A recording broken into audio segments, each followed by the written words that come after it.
Olá, boa noite todo mundo. Como vão vocês? Sejam todos bem-vindos, sejam todas bem-vindas. Olá, Maricília, boa noite, tudo bom? Oi, tudo bem, Gustavo? Tudo Como jóia. vai? Tudo já. Fernanda, hoje está aqui conosco no ao vivo. Muito bem-vinda. Como é que você está? Melhor, Gustavo. Ontem estava realmente sofrendo mal-estar do corpo. Do corpo, é. Eu sei que eu passei por isso essa semana. Melhorou? Pois é, melhorei. Não, de ontem, acredito que foi uma virose rápida. Uns 2 dias atrás, minha filha tinha tido os mesmos sintomas, e só ela. Aí passou os 2 dias, aí eu fiquei ruim, mas já acordei no outro dia bem, então tá ótimo. Muito bom, seja bem-vinda. Léo, meu amigo Léo, tudo bem? Seja bem-vindo. Fala, Gustavo, tudo bem? Quanto tempo? Quanto tempo? Né? Nila também, Maricília, tudo bem? Quanto tempo, né? E aí, Nila, tudo jóia? Cá estamos. Ela está sem áudio, mas muito bem. Cá estamos aqui para o nosso 7º encontro, né? Hoje, dia 19 de janeiro, agora são 19h10. Como eu estava dizendo já nos bastidores, coloquei aí encontros 7 e 8, porque já dividi o capítulo em 2 encontros, porque é um capítulo bastante denso, que dá bastante discussão, e as nossas discussões, às vezes, partem para a associação livre, e isso é muito bom. E é isso muito bom, isso que faz o seminário ser vivo, né? A questão do curso, né? Percurso, né? Isso é muito interessante. Alguém tem algum comentário a fazer do que ficou do capítulo 3? Alguém quer complementar alguma coisa? Apesar de que, né, a gente terminou ele ontem, de uma forma bastante rica até, penso eu. Alguém quer fazer alguma colocação a respeito ou podemos seguir? É só falar mesmo, né? Que foi muito produtivo, muito bom. Então, como o capítulo 3 e 4 é a mesma a sequência do que acontece com o capítulo 7 e 8, eles acabam por ser uma sequência, né? Então, algumas coisas aqui elas vão se entrecruzar, tá? Então, como está fresquinho aí na mente, né? Tem muita coisa que a gente vai remeter a algumas falas do que vimos, né? Lá atrás. Isso é a retórica freudiana, né? Então, eu trouxe aqui sempre trago algumas citações, né, nesse espiralar, e essa aqui também está proposital. Uma das coisas que vamos falar no capítulo 4 é a questão do amor. Né? A questão do amor ela é bem presente, o que é o amor, qual o papel do amor, né? Uma das presenças marcantes aí no capítulo 4, então eu gosto muito dessa citação, e a citação, né, de Instagram, né, dessas coisas que a gente até brincou, né, pega a frase de um, põe a fotinha do outro e fala que é outra pessoa, né, então vou pôr aqui a foto do Lacan e escrever Jung no lugar do Freud, fica lindo para Instagram, né. Brincadeira. O que é isso aí, nunca estamos mais desprotegidos ante o sofrimento do que quando amamos, nunca mais desamparadamente infelizes do que quando perdemos o objeto amado ou o seu amor.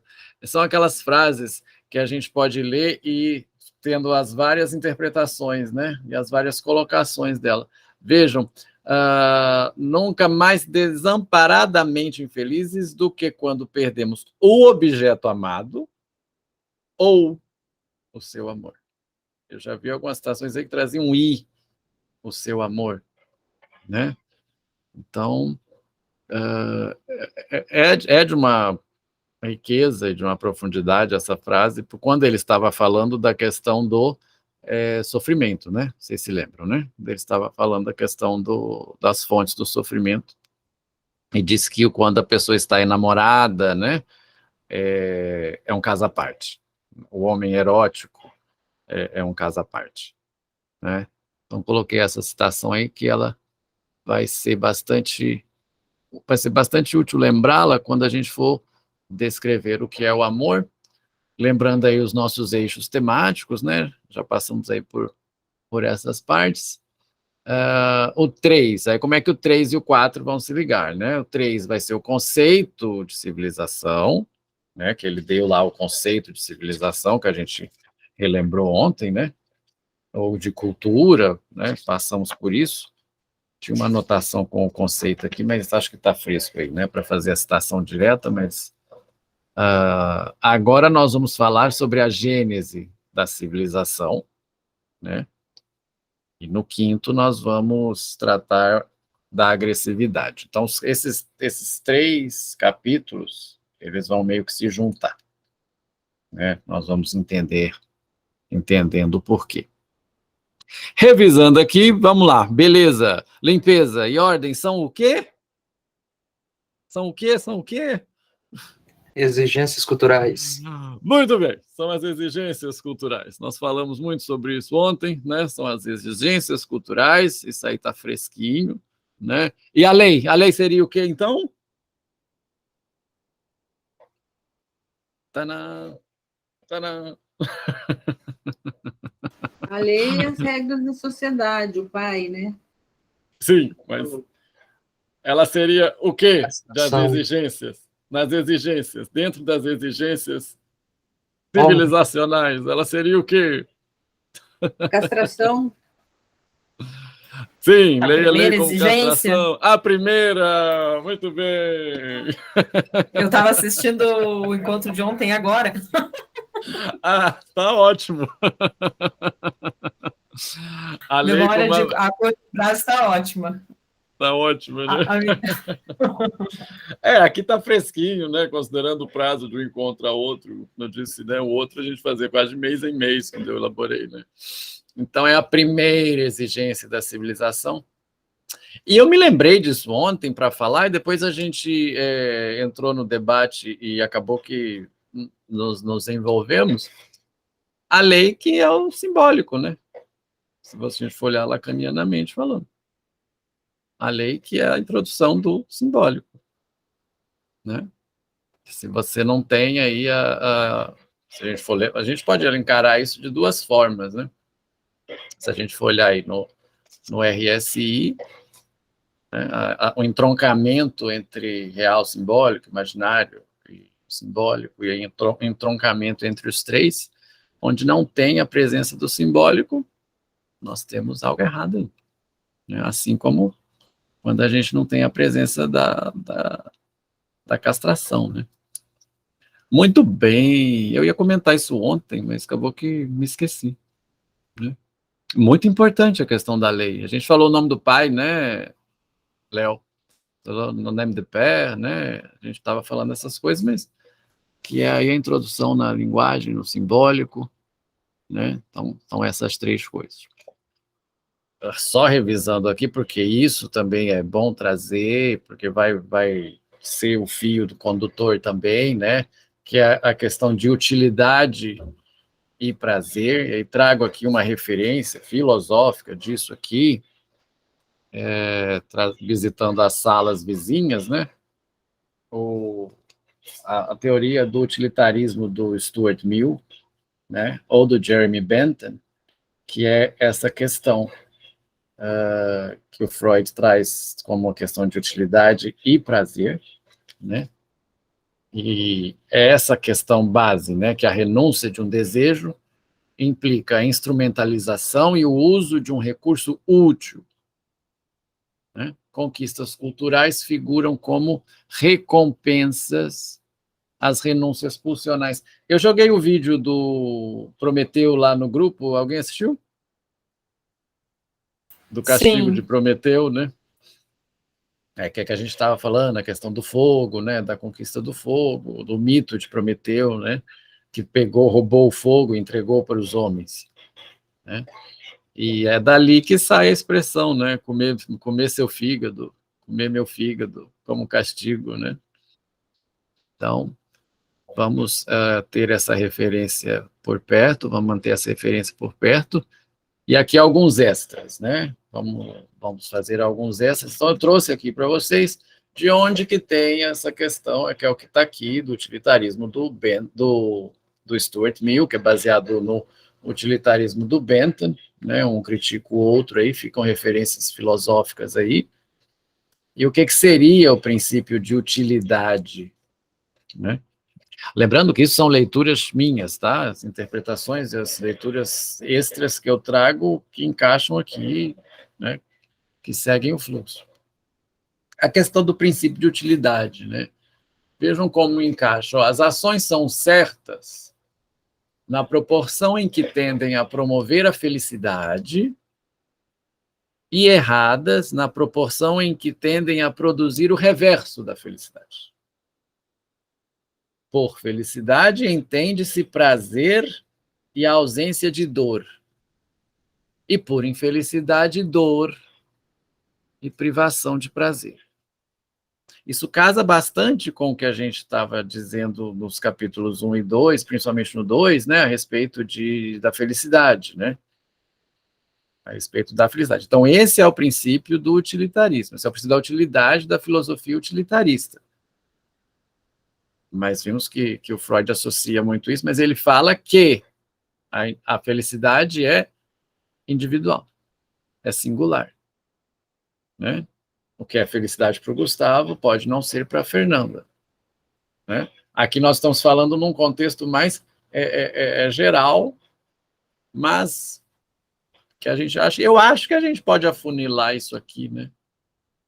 Porque por felicidade entende-se prazer e ausência de dor. E por infelicidade, dor e a privação do prazer. Isso pode ser tanto no sentido generalizado como individual, penso. Né? O que vocês acham?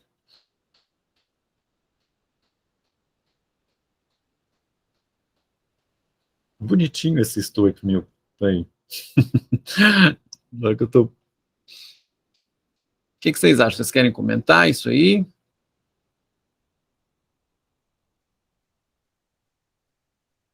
Não? Tá igual aqueles alunos, né? A gente pergunta, ninguém quer comentar? Então tá bom. A gente quer interagir, fica aqueles professores que ficam assim, alguém sabe? Alguém quer falar? Então tá bom. Então fica guardado a reflexão para depois, tá? Mas fica aí também, esse é o princípio da utilidade, tá? Da filosofia utilitarista, né? Uma sala vizinha. Uhum. Aqui, eu estou achando que eu estou com os slides errados. Espera aí, deixa eu só ver uma coisa aqui. Eu estou achando que eu estou com os slides do outro encontro. Espera aí só um minutinho, gente. Tem alguma coisa errada que não está certa. Espera aí. Que aquela questão do Eros e Ananke não era aqui, para estar aqui.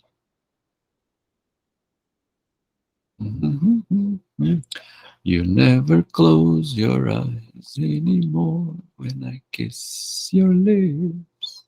Fundo musical é foda, né? Oh, perdão. Pip! O que deu em mim hoje? Nem sei. Vai passar em verde.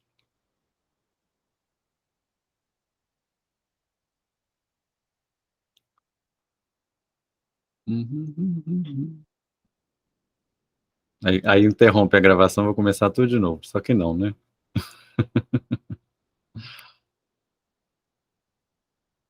Agora tá certo. É porque esse do Eros e Ananke é lá pra frente. Agora tá certo. Bom, vamos passar aqui, isso aí já falei. Bem que eu achei estranho que tava o 5, tava a agressividade ali. Então, o 5 tem que ficar apagadinho. Nós estamos no 4 aí. Questão da linha de argumentação, tá certo? É isso mesmo. Beleza, limpeza e ordem. Muito bem, vamos à lei. Muito bem. É isso mesmo. Aquela questão do utilitarismo vai estar nessa apresentação, mas um pouco mais para frente. Aí nós vimos essa dualidade, né, entre vida civilizada e satisfação pulsional. Uma coisa não bate com a outra, certo?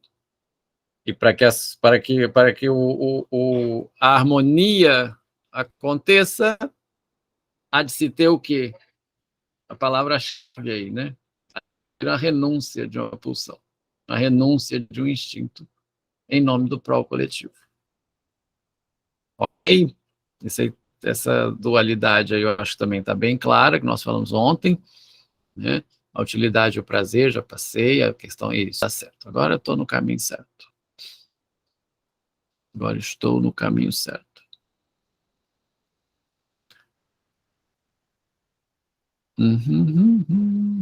Bom, e aqui é o seguinte, é sempre bom fazer esse retrocesso, de pegar alguns apontamentos que já foram ditos, porque eles voltam. E aqui eu trouxe uma questão lá do capítulo 1, do nosso primeiro encontro, segundo, na verdade, né, que o primeiro foi aquele encontro aberto, né, que é aí que vai ligar com a questão do utilitarismo, que é quando ele falou, lá na página 18 e 19, que surge a tendência de isolar do eu tudo que pode se tornar fonte de tal desprazer. Aí, pegando o gancho de novo do raciocínio, desprazer que eu estava citando lá na questão do utilitarismo. Era essa tela que eu estava esperando quando veio a da Eros, da Nank, perdão pela falha. Né? Então, tudo que é fonte de desprazer, o que você faz? Você isola do eu. Né? A jogar isso para fora, formando um puro eu de prazer. Vocês se lembram disso? Bem no começo da nossa trilha. Né? Algumas coisas a que não se gostaria de renunciar, já que a renúncia é fundamental para a vida civilizada e satisfação pulsional, mas tem algumas coisas às quais a gente não gostaria de renunciar. Por quê? Por elas darem prazer, porque essas coisas dão prazer, elas não são eu. Né? Elas são objeto. E alguns tormentos que se pretende expulsar, as questões internas, o que incomoda, o que dá desprazer, revelam-se como inseparáveis do eu. As questões pulsionais, né, internas, elas são inseparáveis do eu. Né? E elas são de procedência interna. Essa distinção serve, naturalmente, à intenção prática de defender-se das sensações de desprazer despercebida ou das que ameaçam. Vou deixar esse desdobramento fresco na mente, que nós vamos retomá-lo. Então, o eu é sujeito, né? Gramatical e factual da ação. Muito bem. Muito bom. E aqui, eu trouxe extra, aqui, nessa introdução, né? Eu citei a questão do Hobbes, nós citamos a questão do estado primitivo, e aí foi falado, né? Que o homem é o lobo do homem. E aqui eu trouxe alguns apontamentos, se me permitem fazer um pouco essa digressão, né? Alguns apontamentos para vocês, para a gente tentar localizar também, como é um texto que comporta vários textos, né? Vamos visitar a sala vizinha da filosofia, né? E vocês têm alguma referência da filosofia de Hobbes? Alguém tem algum percurso filosófico? Então, eu trouxe aqui de maneira um pouco rápida até alguns trechos de uma obra do Leviatã e do Cidadão, e para a gente fazer um exercício de visitar um autor que é mencionado pelo Freud no Mal-Estar da Civilização e fazermos esse exercício de associação. Né? Como é uma leitura individual, vocês podem falar, isso não tem nada a ver, mas como a gente está trabalhando, a gente pode debater e chegar a alguma conclusão.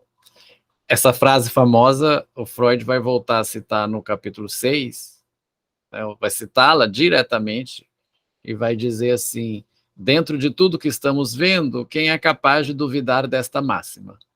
Que é homo homini lupus. O homem é o lobo do homem, como começamos a falar ontem. Né? Então, de maneira bem introdutória, essa sentença formulada pelo comediante romano Plauto, Então, ela nem é do Hobbes, né? Foi tornada célebre por Thomas Hobbes, que é um filósofo inglês do século XVII, em sua obra Do Cidadão, né? Thomas Hobbes, ele é um contratualista, e aquilo que eu falei ontem, né? O homem em seu estado de natureza, né? Ele é o homem que faz o que quer, não tem renúncia de nada, e aí ele vira o homem, o lobo do próprio homem. Ele renuncia a algumas coisas em prol do coletivo, e quem que impõe a lei, então, é o Estado. E o Hobbes vai chamar isso de Leviatã. É bem similar com o que o Freud está dizendo. Se não é a mesma coisa. Né? Se não é a mesma coisa. Né?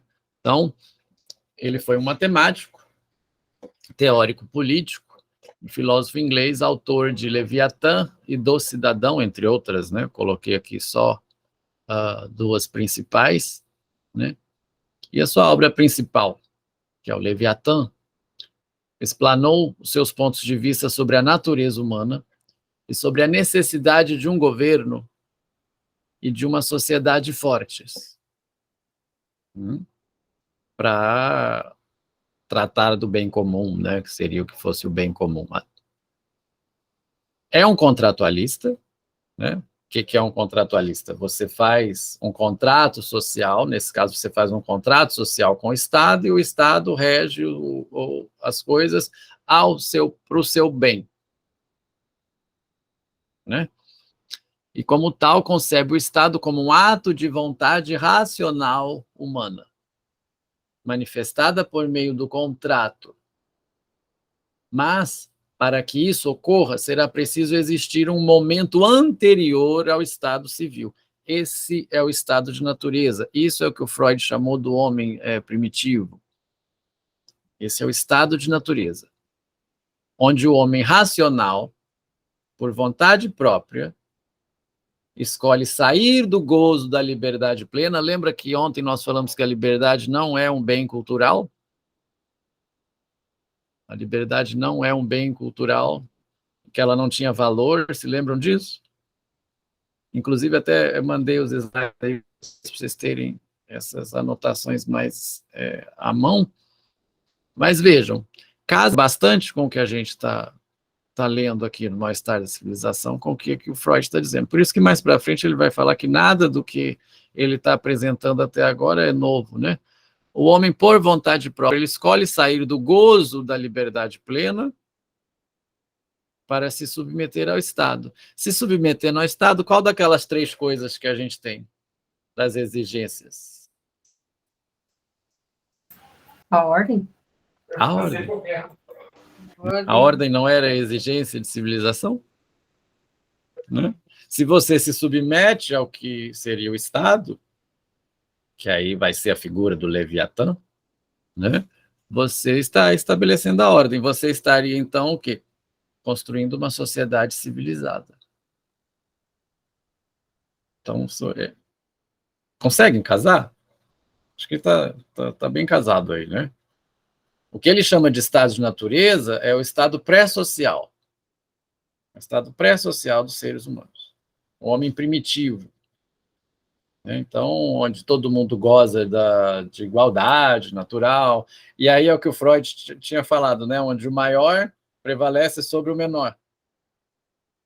Naquele trecho lá do capítulo 3. Estão recordando? Então, é isso aí. Então, é nesse caso. Então, nós temos que sair disso para que alguém tome a ordem, e aí seria o Estado, que aí seria o Leviatã. Né? E aqui tem um esqueminha, né? Então, que seria o seguinte: a própria natureza humana leva os homens à discórdia. Então, o homem tem conflito com o homem vira lobo do próprio homem, porque isso é da natureza humana. E é uma expressão, a natureza humana, que a gente escuta de várias formas, né? Ah, isso é da natureza humana.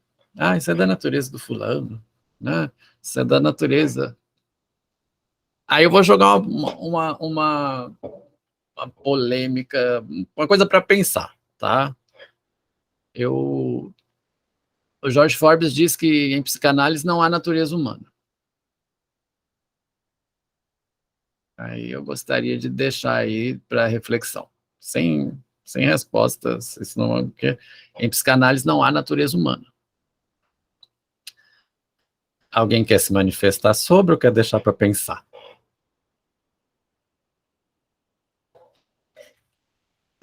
Como assim, não há natureza humana? Aquele estado pré-social onde todo mundo é igual. Tá.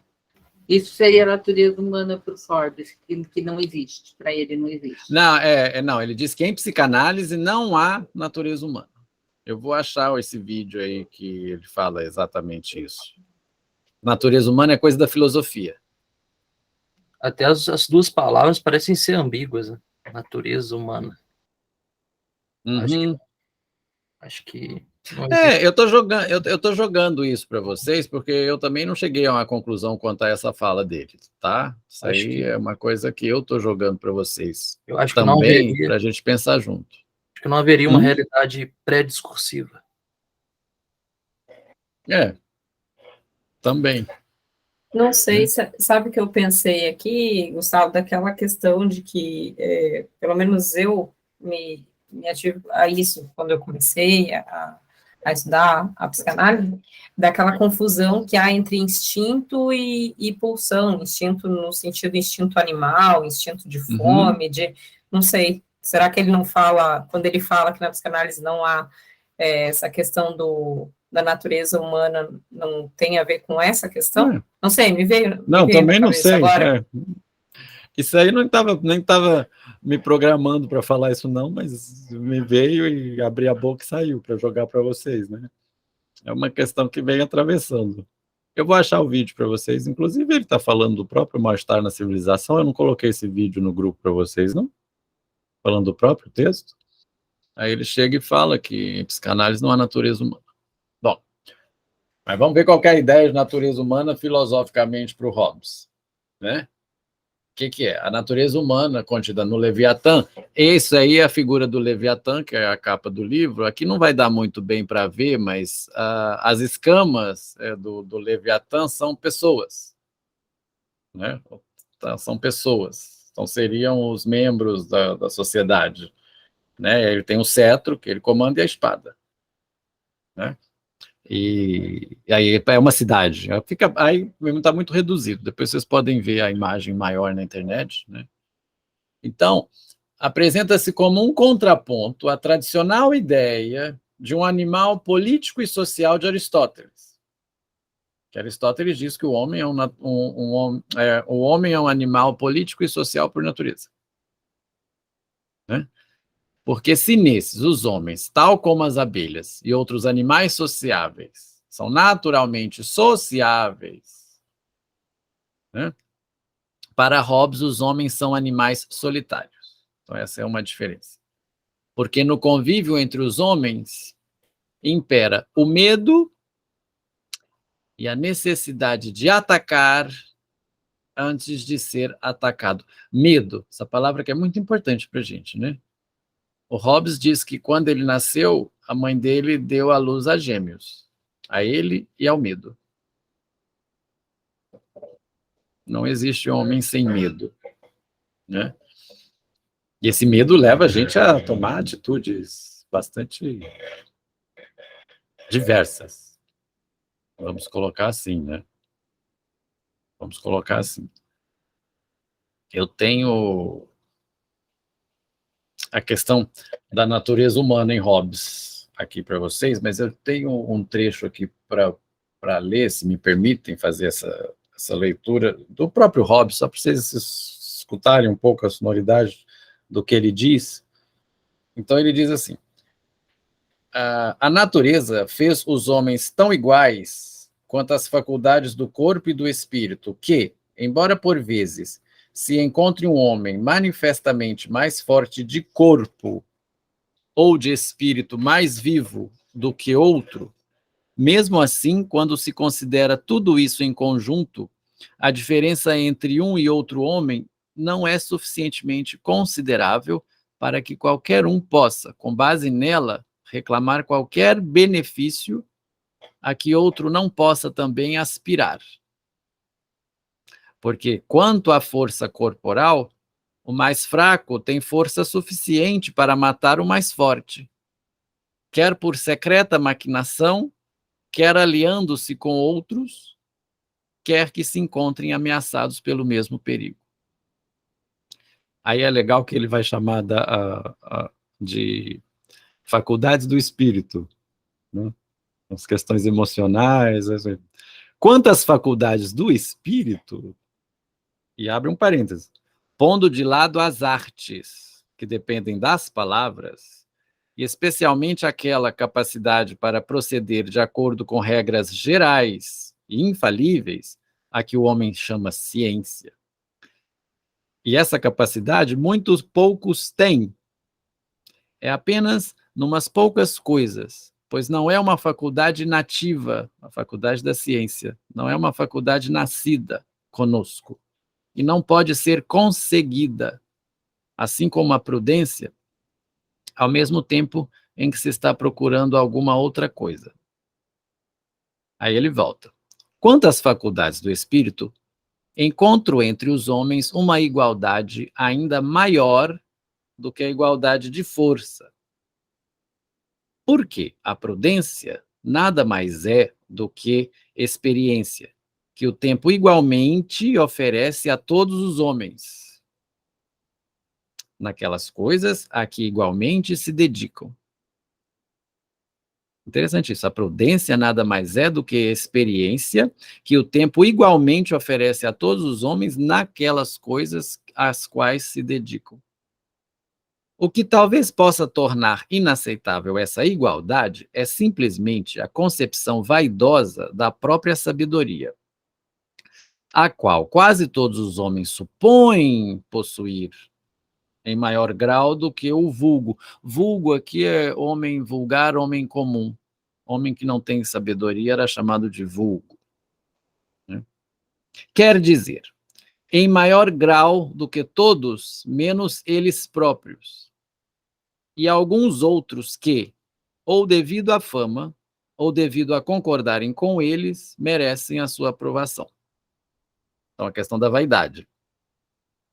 Pois a natureza dos homens é tal que, embora sejam capazes de reconhecer em muitos, tem uma coisa errada aqui, embora sejam capazes de reconhecer em muitos outros maior inteligência, maior eloquência ou maior prazer, dificilmente acreditam que haja muitos tão sábios como eles próprios.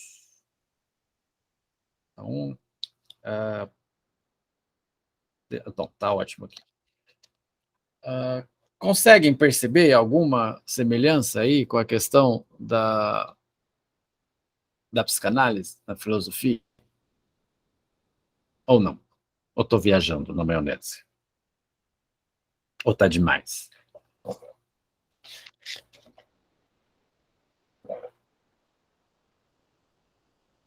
Não?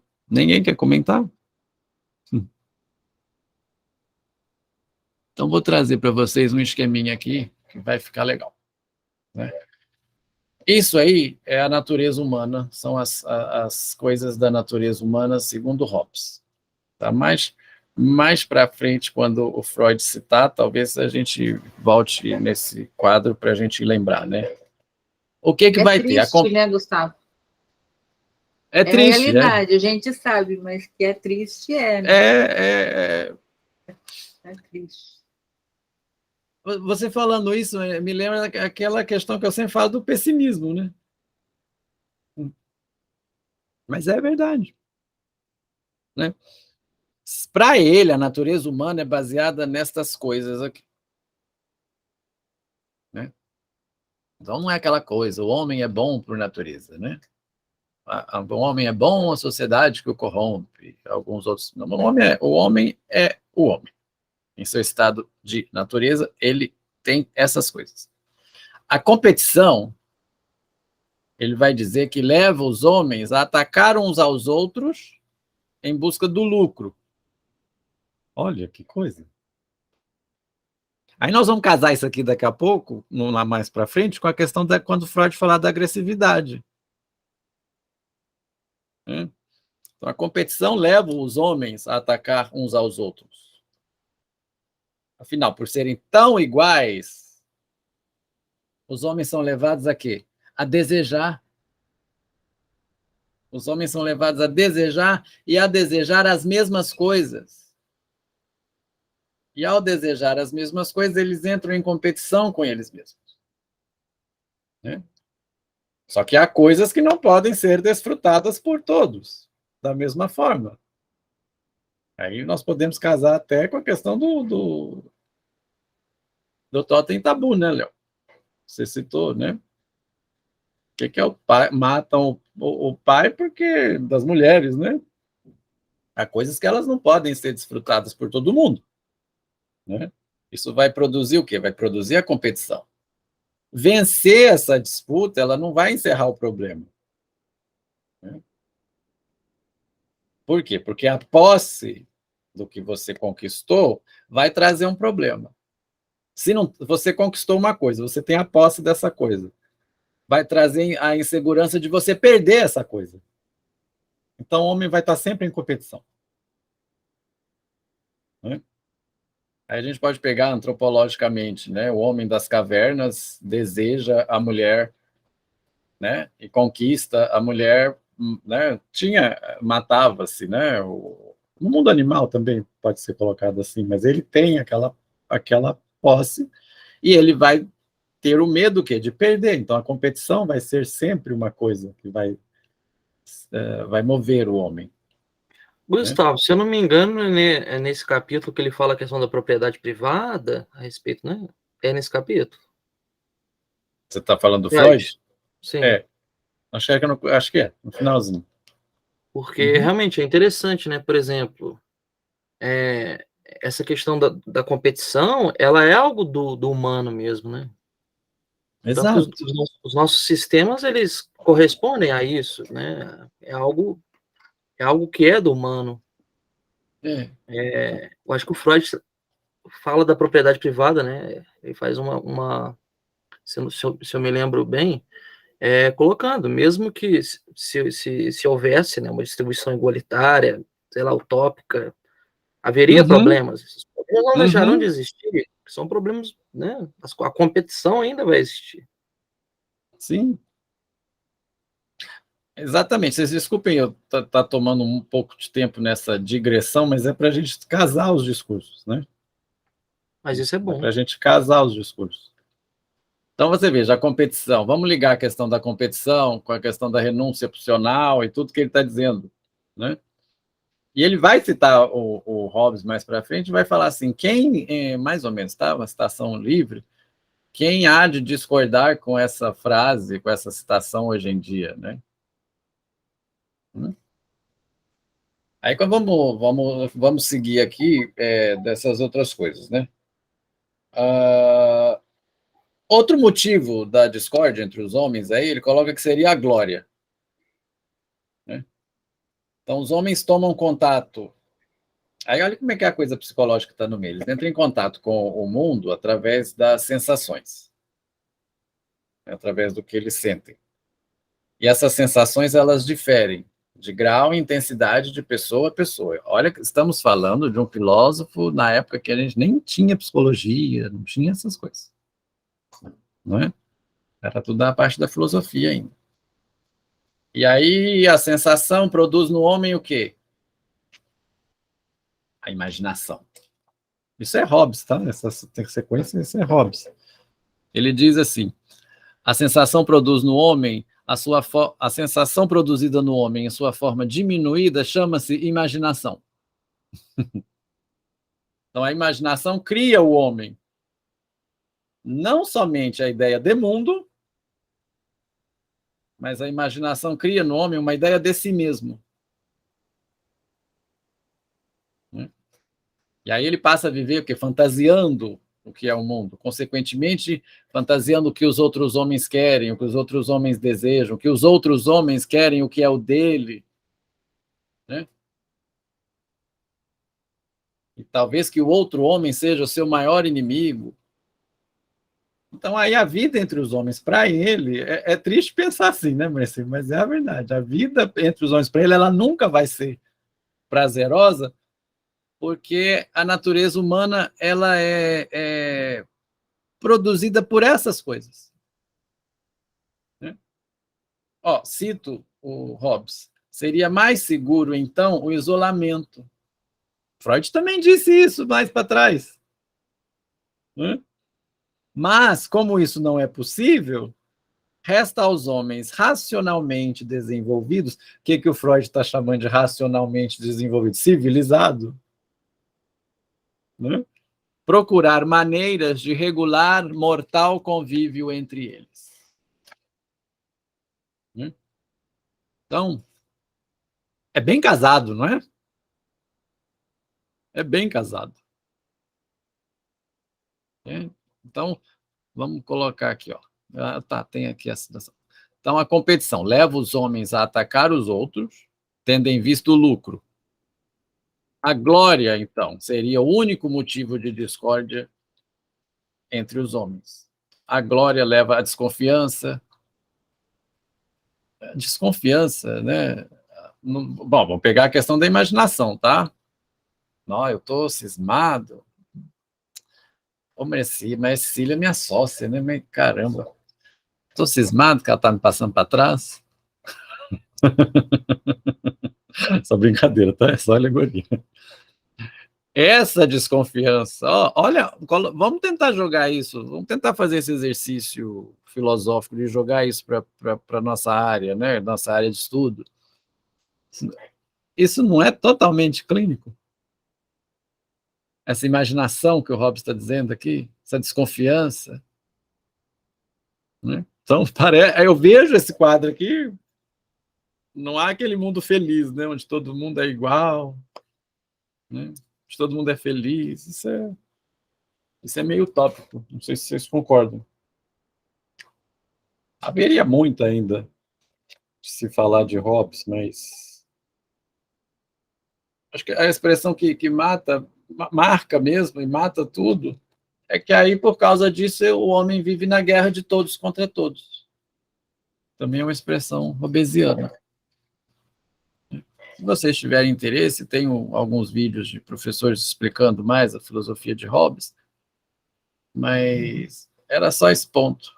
Eu até antecipei, isso aí estaria no capítulo mais para frente, mas a gente falou muito disso ontem, e aí eu antecipei isso aqui para vocês, e não sei se vocês tinham conhecimento sobre, né?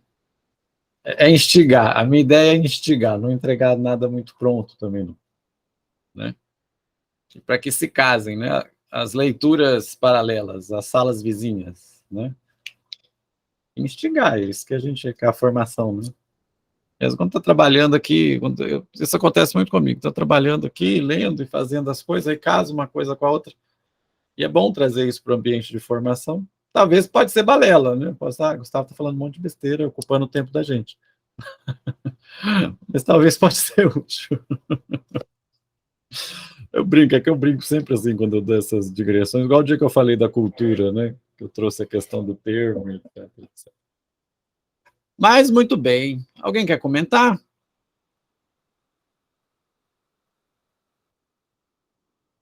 Então, aí temos que a discórdia é produzida pela honra ou pela glória. Então, fica aí o quadro completo da natureza humana em Hobbes. Então, o homem é lobo do próprio homem. Segundo Hobbes, vamos colocar em termos... não vou dizer chulos, porque não são chulos. O homem não presta. Pronto. O homem é mau, é vilão. Para que isso aconteça, para que o homem não devore o próprio homem, nós vamos ter que ter o quê? O Estado. Né? O Estado regulando as ações humanas, essas coisas estariam organizadas, por assim dizer. Muito bem. Tendo dito o Estado tudo... não devorar o homem, né? Também. Exato. Bom, aí nós podemos entrar exatamente. E se o Estado não devorar o homem também? Aí nós vamos ter esta questão também, né, do Estado soberano, né? Aí, teoricamente, tudo é muito bonito, né? Teoricamente, tudo é muito bonito. Bom, tendo feito... Nossa, gastei quase 1 hora fazendo isso, mas é porque eu tive esses problemas técnicos. Vamos ao 4º capítulo, então? Hoje eu tenho a da Autêntica. Vocês querem brincar de tradução? Eu leio da Autêntica, alguém lê da Imago e a Nila está com a Companhia das Letras. Nós vamos ficar bem, né? Não, vou ficar com essa aqui, tá? Você está com qual, Fernando? Eu estou acompanhando pela Companhia das Letras, mas eu tenho a da Autêntica aqui também. Porque a gente estava brincando questão de tradução, essas coisas. Eu falei assim, eu nunca leio a da Autêntica, apesar de falar pulsional toda hora, moção pulsional toda hora. Eu tenho um apreço pela Companhia das Letras, não sei por causa de que, não é fazendo merchan, não. Enfim. Tirando a questão Eu gosto dos paralelos ali que eles fazem, às vezes, da Autêntica, né? Os textos que eles colocam, algumas notas que eles colocam, eu acho bem interessante. Que daí na Companhia das Letras, na Imago, não tem. Né? Exato. Cada um tem seu charme, né? Tirando aquela questão de pulsão, instinto, que a gente já falou. Assim, enfim. Eu gosto da maneira como o Paulo traduz o Freud. Muito bem. E aí vou seguir aqui, juntamente com o Viaro, que está aqui. Gente, o meu até deu uma despencadinha, de tanto que eu uso ele. Quem levantou a mão? Tá ótimo, Nila, mas eu estou vendo você aqui, tá bom? Qualquer coisa você sinalize. A gente inventa uma Libras. Então, vamos lá. Respirem, apertem os cintos. E aqui, nós vamos ter esta pequena nota do James Tratt, que é da Imago, né, Fernando, que não tem nas outras, né, que eles menosprezam as notas do James Tratt, que eu trouxe lá na aula inaugural, que nos vai ser muito útil aqui agora, tá? E vejam que lá nos 3 ensaios o Freud já tinha essa ideia. Lá nos 3 ensaios o Freud falava da relação inversa que existe entre civilização e o livre desenvolvimento da sexualidade. Nós vamos voltar à pergunta que o Freud deixou no final do capítulo, né? Agora ele vai atestar o valor da sua tese. Né? Olha o que o Freud diz lá no 3 ensaios. Né? Tem-se das crianças civilizadas uma impressão de que a construção dessas barreiras é um produto da educação. E, sem dúvida, a educação muito tem a ver com ela. Mas, na realidade, esse desenvolvimento é organicamente determinado e fixado pela hereditariedade e pode, ocasionalmente, ocorrer sem qualquer auxílio da educação. A noção de haver uma repressão orgânica, que não vamos entrar no mérito, repressão, recalque, etc., a noção de haver uma repressão orgânica que prepara o caminho para a civilização, noção expandida nas 2 longas notas de rodapé ao início e ao final do capítulo 4, por isso que eu pergunto se estão com fôlego. Aqui nós temos 2 notas daquelas clássicas de rodapé de Freud, que só delas já daria um seminário, né? Vai remontar a esse período. Né? Tem 2 cartas, aí eu particularmente, eu gosto muito de ler as cartas de Freud, as cartas de Freud a Fliess. Agora saiu em francês, não sei se tem tradução, as cartas de Freud a Maria Bonaparte, né? Freud trabalhava muito com a questão das cartas e muito da teoria da psicanálise foi construída nessas cartas, né? Então, veja que esses pontos que nós vamos tratar, o Freud já tinha tratado bem lá atrás. Bem lá atrás. Olha, Freud escreveu que frequentemente suspeitou que algo orgânico desempenhou um papel na repressão. Repressão no sentido repressão, não se reprima mesmo, para citar o nome do seminário, né? Para o Foucault não existe repressão, só de falar da coisa já significa que não há uma repressão, mas é outra história. Prossegue no mesmo sentido daquelas notas de rodapé, sugerindo a importância como fatores de repressão da adoção de uma postura ereta e da substituição do olfato pela vista como sentido dominante. Então, nós vamos tratar um pouco dessa questão antropológica aqui. Uma alusão ainda mais precoce à mesma ideia ocorre numa carta de 11 de janeiro de 1897. Então, por que eu trago isso de volta? Quem quiser depois se aprofundar e ver como que essas ideias no Freud foram sendo desenvolvidas, é bom deixar as referências. Carta 75, carta 55, 3 ensaios sobre uma sexualidade. Para a teoria sexual, 3 ensaios para a sexualidade, varia. Ok? Então, vamos seguir. E aí ele terminou o capítulo anterior dessa forma, como um liga com o outro, ele disse, se quisermos saber que valor pode reivindicar nossa concepção do desenvolvimento cultural como um processo peculiar, comparável à maturação normal do indivíduo, teremos de atacar um outro problema, perguntando-nos acerca das influências a que essa evolução cultural deve sua origem, como nasceu e o que determinou seu curso. E é o que a gente vai fazer agora. Lembram dessa última parte aqui? Aí eu só grifei isso aqui, ó. Resta ao autor atestar o seu valor, que é isso que vai fazer no capítulo 4. Capítulo 4 um pouquinho denso, onde ele vai recuar o passado primitivo do homem, vai descrever a questão do trabalho, a formação de família, né? A questão do convívio útil, então vai voltar aí a questão da utilidade. Então, temos um bom caminho pela frente. A utilidade, prazer, a regulação social, que proporciona o que? A restrição ao indivíduo. Muito bem? Então, vamos lá. Páginas, por favor. As edições são diferentes. Ah, mas é fácil, né? Aqui com o início de capítulo é fácil, né?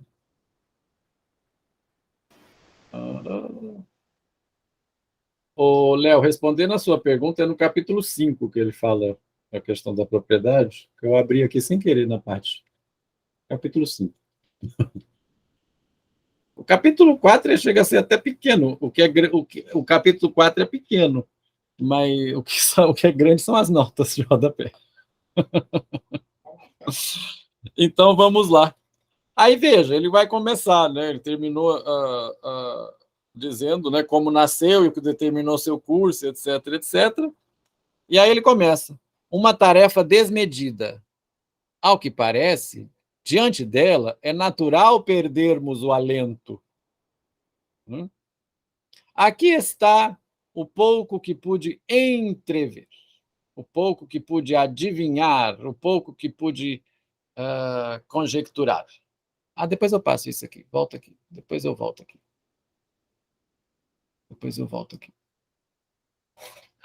Era a cena do filme, mas depois eu volto. Me lembrem de passar isso depois, para não perder o gancho. Né? Então, está aqui. Freud vai iniciar o capítulo apresentando suas famosas conjecturas. Né? Então, vamos ver o que é. Sigo com o Freud. Após o homem primitivo descobrir que estava em suas mãos, literalmente, melhorar sua sorte na terra mediante o trabalho, não podia lhe ser indiferente o fato de alguém trabalhar com ele ou contra ele. Veja aí a questão da competição, né? Com ele ou contra ele. O outro indivíduo adquiriu a seus olhos o valor de um colaborador, com o qual era útil viver. Ainda antes, em sua pré-história antropóide, ele havia adotado o hábito de construir famílias. Os membros da família foram provavelmente os seus primeiros ajudantes. É de supor que a formação da família relacionou-se ao fato de a necessidade de satisfação genital não mais se apresentar como um hóspede, que surge repentinamente e, após a partida, não dá notícias por muito tempo. Eu gosto disso.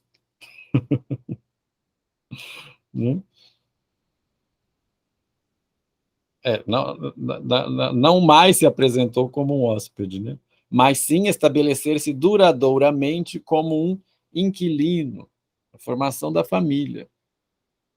Assim, o macho, Männchen, teve um objetivo para conservar junto a si a mulher, Weibs, ou, de modo mais geral, os objetos sexuais. As fêmeas, Weibchen, que não queriam separar-se de seus filhotes desamparados. Também, no interesse deles, tinham que ficar junto ao macho forte. Nota de rodapé. E aí, vejam como está extensa essa nota de rodapé. Alguém me ajuda lendo, por favor? Hoje a garganta está seca. É que eu leio? Por favor. Pode ser o que está na tela. O que está na tela? A periodicidade orgânica do processo sexual foi mantida, mas o seu efeito na excitação psíquica reverteu no oposto. Essa mudança está ligada, antes de tudo, à retração dos estímulos olfativos, através dos quais o processo de menstruação atuava sobre a psique masculina. Aí você vai lendo e eu vou comentando. Acho que pode ficar até mais dinâmico assim. Ó, a retração, por isso está marcado, ó, a retração dos estímulos olfativos, né? Veja, através dos quais o processo de menstruação atuava sobre a psique masculina. Estamos falando da evolução, né? Da periodicidade orgânica do processo sexual. Bom, por favor. O seu papel foi assumido por excitações visuais que, contrastando com os estímulos olfativos intermitentes, podiam ter um efeito permanente. Lembram da beleza? Uhum. É um estímulo visual, que a gente falou ontem, né? Sim. A atração, o estímulo visual, né? Então, o papel dos estímulos olfativos foi assumido por excitações visuais. Né? O tabu da menstruação deriva dessa repressão orgânica, como defesa contra uma fase de desenvolvimento superada. Todas as outras motivações são provavelmente secundárias. É repressão orgânica, tá vendo? O tabu da menstruação deriva da repressão orgânica. Bom, aí vem essa palavrona aí, rindo, mitologia... Isso aí é a referência. Isso é a referência dele, eu deixei como estava. É a referência dele, Revista Imago, volume 13, 1927, é o texto. Né? Esse processo se... Oi, desculpa. Não, estou só ligando com a nota do James Stratt, a questão da ideia da repressão orgânica. Este processo se repete em outro nível quando os deuses de uma era cultural ultrapassada se tornam demônios. Mas a retração dos estímulos olfativos parece consequência do afastamento do ser humano da Terra, da decisão de andar ereto, que fez os genitais, até então escondidos, ficarem visíveis e necessitados de proteção, despertando assim o pudor. Olha que interessante. Olha que isso também casa com a questão que a gente até falou dos órgãos genitais, que tem que ficar escondidos, né? Quando ele fala aí da afastamento do ser humano da Terra, né? Da possibilidade de ficar assim, né? Então, a questão de si... É bem darwinista, bem evolucionista o Freud nesse ponto aqui. Está sendo bem darwinista aqui, né? Aí o que acontece? Os órgãos genitais ficavam escondidos. Aí vai entrar o quê? Vai entrar o pudor, né? Como é bonito, pudor, assim, né? Como é bonito ver o Freud dialogar com Darwin, né, cara? como Stuart Mill também, mas aqui Sim. a coisa mais... Você vê realmente aqui que é muito bonito. Interessante. Uhum. Aí veja que despertando assim, eu não sei como é que está na outra, o pudor, tá? A palavra tá pudor aqui, né? Uhum. No começo do decisivo processo de civilização estaria, portanto, a adoção da postura ereta pelo homem. O encadeamento parte daí, através da depreciação dos estímulos olfativos e do isolamento da menstruação, até a preponderância dos estímulos visuais, a visibilidade que obtém os órgãos genitais, chegando à continuidade da excitação sexual, à fundação da família e, com isso, ao limiar da cultura humana. Então tá aí o que ele está querendo explicar, né? A origem da civilização. Começou, então, com o quê? Com a postura ereta, né? Ereta. E aí vai, depreciação. Troca do olfato pela visão, né? Troca do olfato pela visão, preponderância de estímulo visual, questão do pudor com a genitália, né? Muito bem. Chegando à continuidade da excitação sexual, fundação da família, etc, etc. Né? Muito bem, por favor. Esta é apenas uma especulação teórica, mas de importância suficiente para justificar uma averiguação exata do modo de vida dos animais próximos ao homem. Aí, qual que seria, então, a diferença do animal para o homem, né? Que o animal tem instinto. E o homem tem pulsão. Frigido dos ovos, tudo é tríade. Né? Mas é diferente. E o desamparo, tudo isso que a gente falou, né? Eu citei o Bambi para vocês, do nascimento do Bambi, da cena do Bambi, né? Você já escutou o Alexandre falando nisso, né, Léo? Eu nem trago a questão do desamparo humano, né? O nascimento do Bambi, né? Aquela clássica cena. Ele aqui até o Freud está falando muito do... Desculpa te interromper. Pode falar. Aqui me lembrou muito dispositivos de aliança, né? Dispositivos de aliança o qual Claude Lévi-Strauss fala, e depois que vai ligar com os dispositivos de sexualidade do Foucault. Sim. E outra coisa que ficou na minha cabeça também, lembrei do Chico Anísio. O casamento é o mal necessário. Será que o casamento, a família é o mal necessário, realmente? Acredito que sim. A fundação da família. Isso também está lá em Totem Tabu, né? A questão da fundação da família. Mas aqui nós vamos citar a proteção da família, né? As famílias imperiais que se casam entre si para se fortalecer, né? Então, a questão da família é muito forte, né? Mas era moeda a família, a mulher era moeda de troca, né? As coisas que se trocam, né? Que é o idioma, acho que segundo Lévi-Strauss são 3 ou 4 coisas que são trocas, né? O idioma é uma delas, né? Para se comunicar. As mulheres eram moeda de troca para se fortalecerem as famílias. Né? Casamento é um mal necessário? Não sei te responder, nunca casei. Deixa a pergunta em aberto aí. Deixa, bobo. Mas, voltando lá na citação do amor, não sei, não. Tem a segunda parte, gente. Vamos. Então, nota de rodapé 1, ela continua, não acabou, não. Você continua para mim, Mari, por favor, tá ótimo. Continua. Tá também ótimo, é assim. inequívoco. Pode continuar? Uhum. Também é inequívoca a presença de um fator social no esforço cultural pela limpeza, que acha uma justificação posterior em considerações higiênicas, mas já se manifestava antes delas. Ele agora está começando a justificar de novo a limpeza. É interessante essa colocação. O impulso à limpeza vem do afã para eliminar os excrementos que se tornaram desagradáveis à percepção sensorial. Sabemos que é diferente com os bebês. os excrementos não despertam neles aversão. Parecem-lhes valiosos uma parte que se desprendeu do seu próprio corpo. A primeira fase lá, né? Ó, mamãe, ó o que eu fiz, toma. Né? Não tem essa questão, né?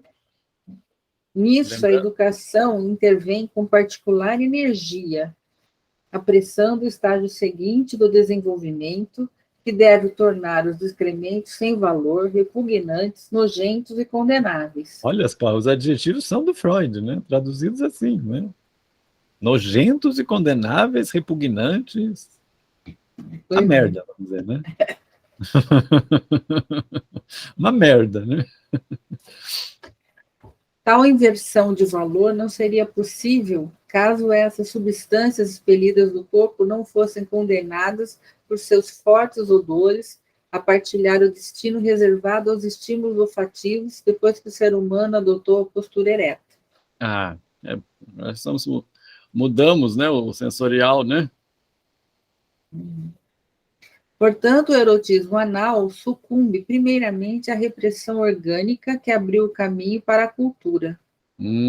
Aí lá nos 3 ensaios já tinha isso.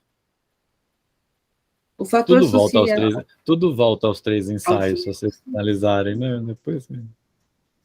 O fator social que cuida da posterior transformação do erotismo anal mostra-se no fato de que, não obstante todos os progressos evolutivos do ser humano, dificilmente ele acha repulsivo o cheiro de suas próprias fezes, apenas o daquelas de outras pessoas.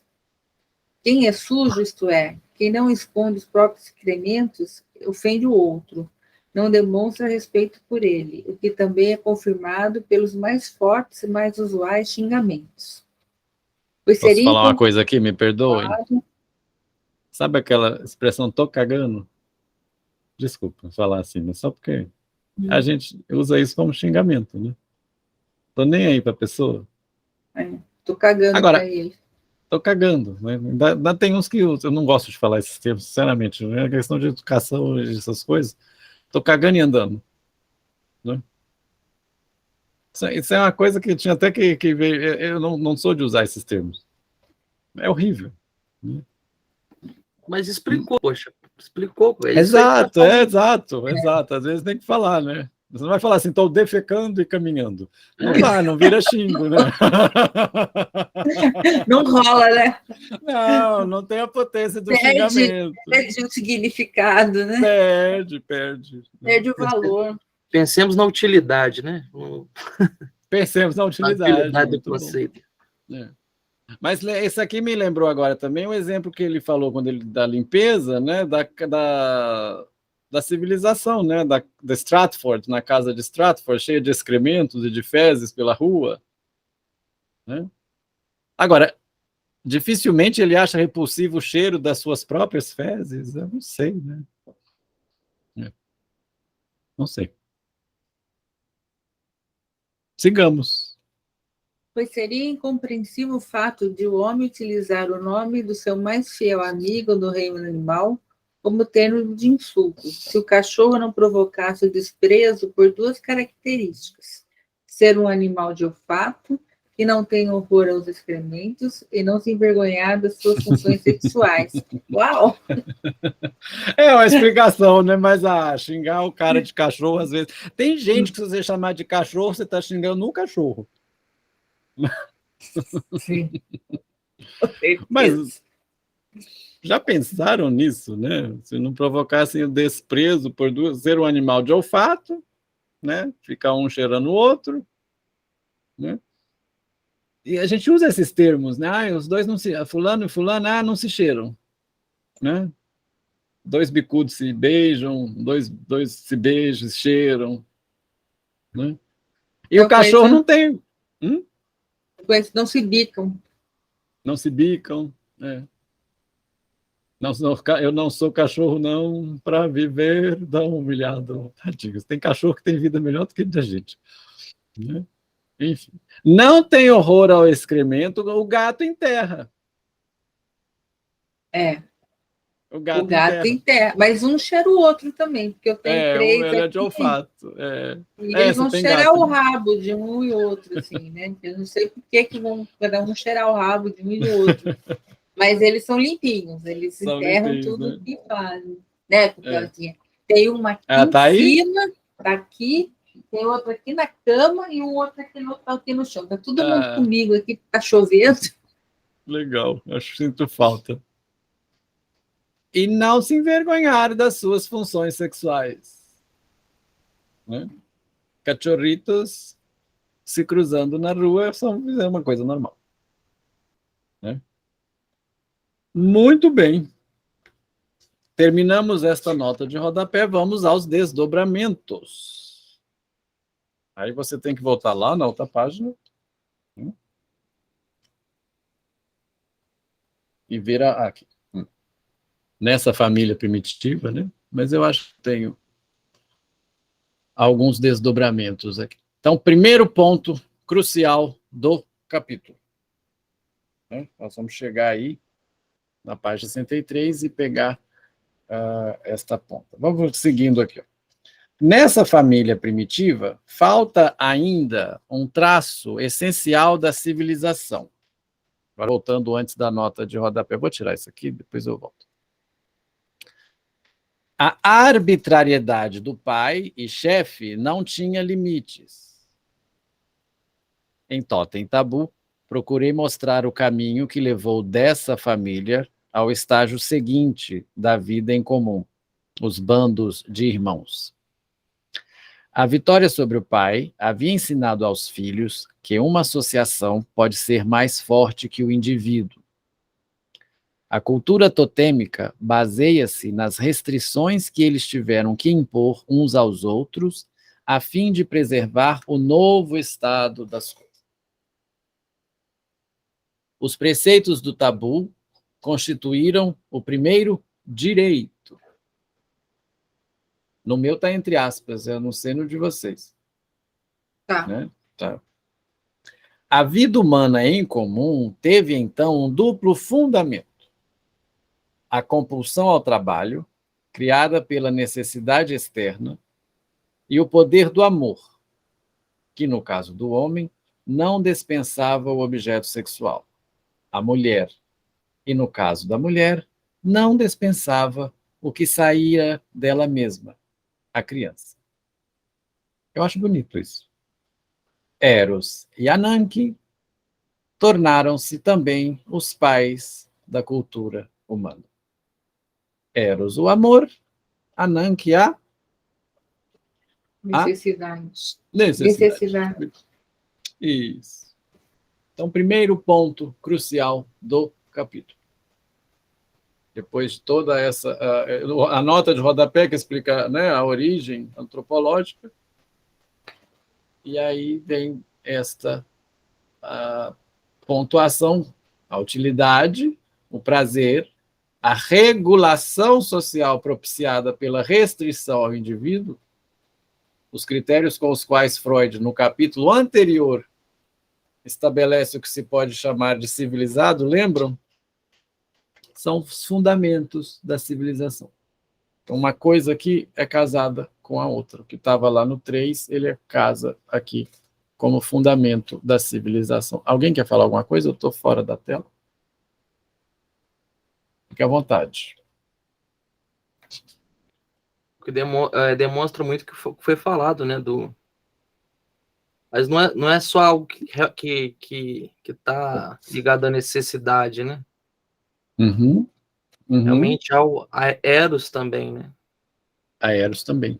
Uhum. Aquela coisa do... Não sei se na nota de rodapé ele fala, quando ele cita o Schiller que fala? Uhum. É a fome e o amor, né? A fome e o amor. Essas coisas são fundamentais. Aqui há uma ligação entre os dois capítulos. Deixa eu ver se... Acho que aqui, pus bonitinho aqui para visualizar, né? Eros e Ananke, né? Amor e necessidade, os pais da civilização. Né? Então, deixa eu ver. Algumas coisas para a gente ligar o fio dele. Em primeiro, notemos que a cena do terceiro capítulo, aquela na qual a liberdade pulsional individual conflitava com a formação grupal, que lhe impunha restrições, nós falamos ontem, isso aí retorna. Né? Isso aí retorna. Embora coloque o estabelecimento de relações de trabalho e família como fundantes da vida civilizada, o modelo freudiano de origem e desenvolvimento civilizacional parte de uma leitura antropológica, que foi a nota de rodapé, que se pauta em um estado de força e de luta, diante do qual a restrição individual advém como condição necessária ao estabelecimento daquelas relações fundantes. Então, no ponto sempre que há de ter uma restrição, o ponto sempre que há de ter uma restrição. E aí a gente pode fazer aquela alegoria, né, do homem primitivo solitário, né, o macaco, né, vai andando, aí ele vai encontra a fêmea, né, ele vai assume a postura ereta, com essa fêmea ele cria a família, né, com essa família ele vai criar a horda. Mas para que as coisas existam aí, ó, a restrição individual advém como condição necessária ao estabelecimento dessas relações. Né? Então, é o primeiro caso aqui. Né?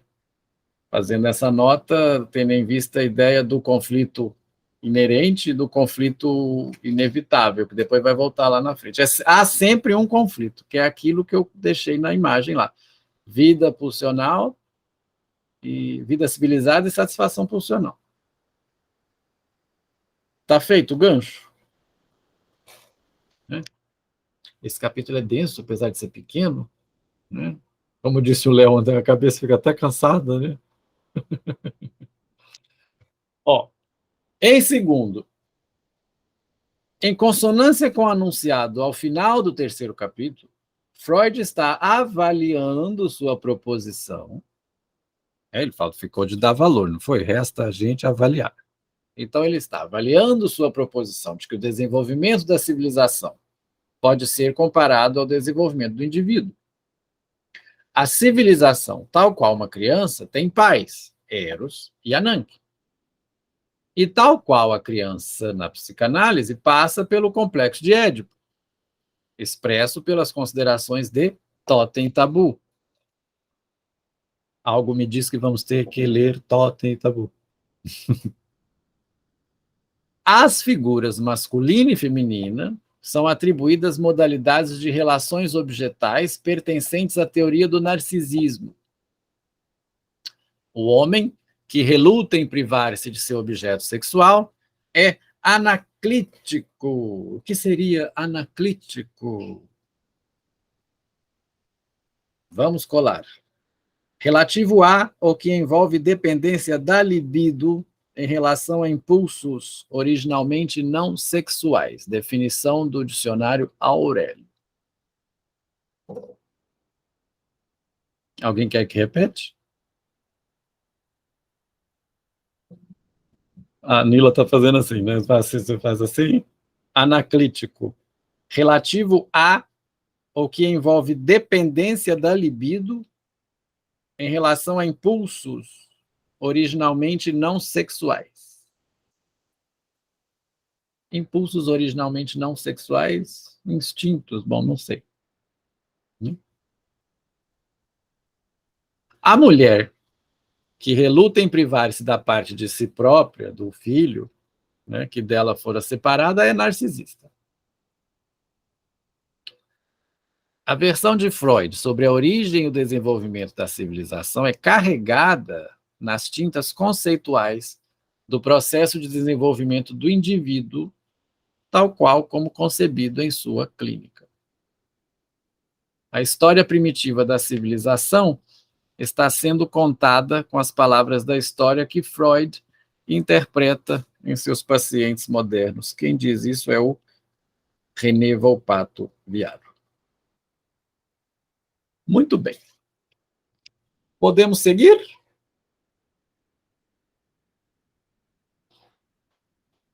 pausa para o cafezinho? Não, brincando. Aí vem o questionamento que eu separei aqui, que é o questionamento central do capítulo. Né? Então, vamos chegar aí, que está na página 64, aqui da Companhia das Letras. Né? Então, vou continuar aqui.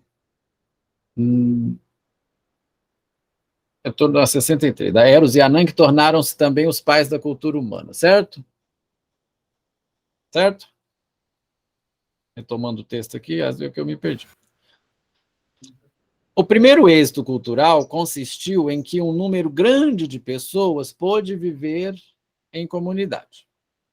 E como os dois grandes poderes atuavam aí conjuntamente, cabia esperar que a evolução posterior ocorresse de modo suave, rumo a um domínio cada vez melhor do mundo externo e a ampliação do número de pessoas abrangido pela comunidade.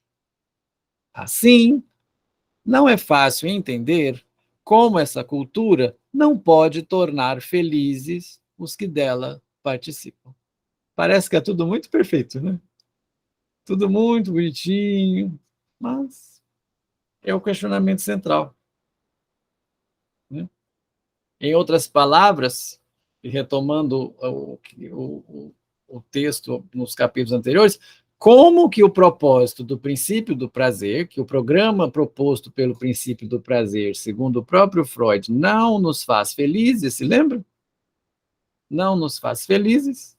Então, como o propósito do princípio do prazer, né? O prazer responsável pela união das famílias primitivas, pelos vínculos de trabalho, nesse caso, como que esse propósito pôde falhar em fazer o homem feliz? Aí é o questionamento, aí a investigação prossegue. Depois de toda essa volta. Né? Então vamos seguindo. Antes de investigar de onde pode vir a perturbação, o reconhecimento do amor como um fundamento da cultura nos propiciará uma digressão, a fim de preencher uma lacuna deixada anteriormente. Outra digressão, né? Ele sai de uma e entra em outra.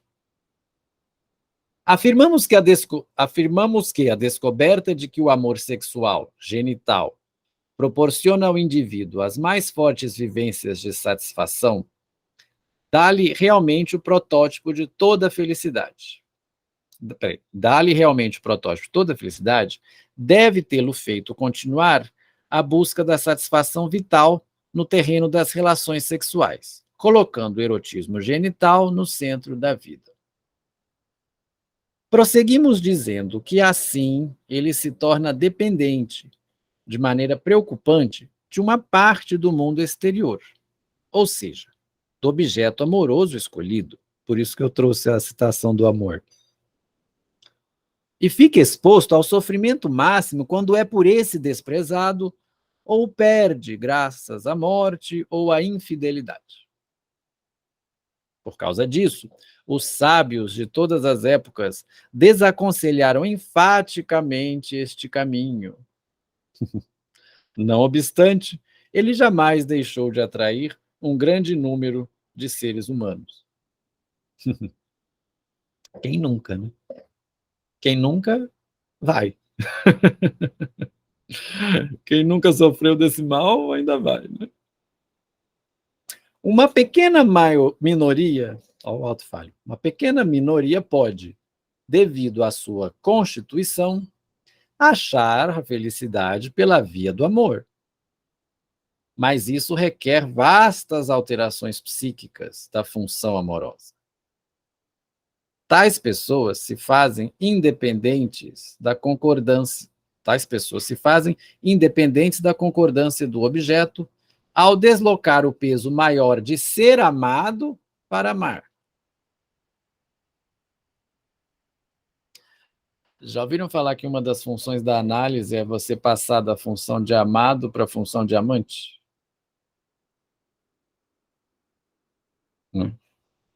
Você passar da função de objeto, né, para a função de sujeito. É você passar da posição de amado para a posição de amante. Tem um livro do Osho que fala mais ou menos sobre isso. Não sei se você conhece o Osho, se o pessoal conhece o Osho. Conheço de nome, nunca li. Que é muito legal, não lembro o nome agora. Fala também sobre solidão, solitude, a questão de você amar sem esperar, né, que o outro te ame, não esperar a obrigação do outro te amar. Você, é exatamente isso daqui. Vamos lacanear um pouquinho? Lacanear o que há de bom. A música é caetanear o que há de bom e o brinco é lacanear o que há de bom. Né? Amar é dar o que não se tem a quem não te pediu. Não é uma citação livre, né? Amar é dar aquilo que não se tem a quem não... Não sei a citação ao pé da letra, mas é mais ou menos isso. Amar é dar o que não se tem a quem não te pediu. Né? Seminário 20 é lindíssimo, né? A gente teve uma lida no Seminário 20. Você estava, Maria Cília, no 20 com o Jorge? Tá sem som. Então, estava só no 11 com o Jorge. Estava só no 11. Não, do 20, o Seminário 20 é lindíssimo. Mas Freud, deixemos o Lacan e Freudianemos agora. Mas que não é impossível não casar uma coisa com a outra. Mas pensem nisso, a análise é essa, né? Você passar da função de amado para a função de amante. Né? Então, vamos lá, vou voltar na ponta aqui. Tais pessoas se fazem independentes da concordância do objeto, ao deslocar o peso maior de ser amado para amar. Elas protegem-se da perda do objeto ao voltar seu amor igualmente para todos os indivíduos e não para objetos isolados, e evitam as oscilações e decepções do amor genital, afastando-se da meta sexual deste, transformando a pulsão em uma pulsão inibida na meta. Né? Transformando o instinto em um impulso inibido na meta. Eu vou lendo, depois a gente comenta. O que produzem em si mesmas, desse modo, um estado de sentimento uniforme, terno, estável, já que não tem muita semelhança exterior com a vida amorosa genital, tempestuosamente agitada, de que, no entanto, deriva. Nessa utilização do amor para o sentimento interior de felicidade, quem mais avançou foi talvez São Francisco de Assis. O que vemos como uma das técnicas de realização do princípio do prazer foi frequentemente vinculado à religião. Olha a religião de novo aqui. Com a qual pode estar ligado naquelas remotas regiões em que é negligenciada a distinção entre o eu e os objetos e entre os próprios objetos. Há uma concepção ética cujos motivos profundos ainda se farão claros para nós, que enxerga nessa disposição para o amor universal aos homens e ao mundo a mais excelsa atitude a que pode chegar o ser humano. Mais para frente, ele vai falar do mandamento, amar ao próximo como a ti mesmo.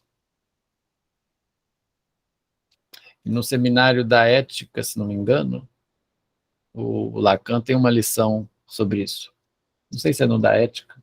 Ele tem uma aula que chama Amar ao próximo como a ti mesmo, que ele desmembra o que o Freud fala sobre esse mandamento. É possível? É possível fazer isso? No discurso religioso tem que ser, né? Qual que no Seminário 7 que tem essa lição? Essa parte do texto, para mim, ela é... Eu acho que é. Eu acho que é, deixa eu ver aqui. A lição chama até Amar o Próximo. Vou ler. Aqui está meio... o amor ao próximo. Lição 14.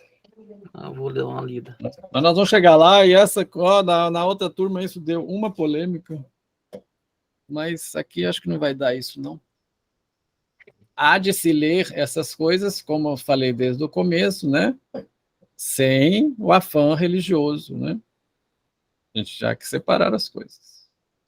Mas vamos lá, então. Por isso que ele, é aqui que isso que ele fala, né? A mais excelsa atitude é amar ao próximo como a ti mesmo.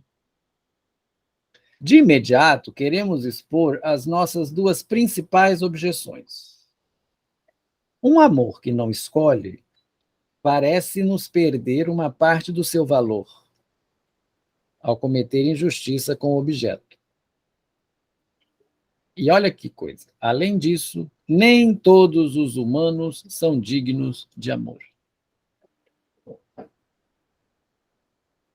Toim. Como assim, tio Freud? Como assim, tio Freud? Alguém quer comentar?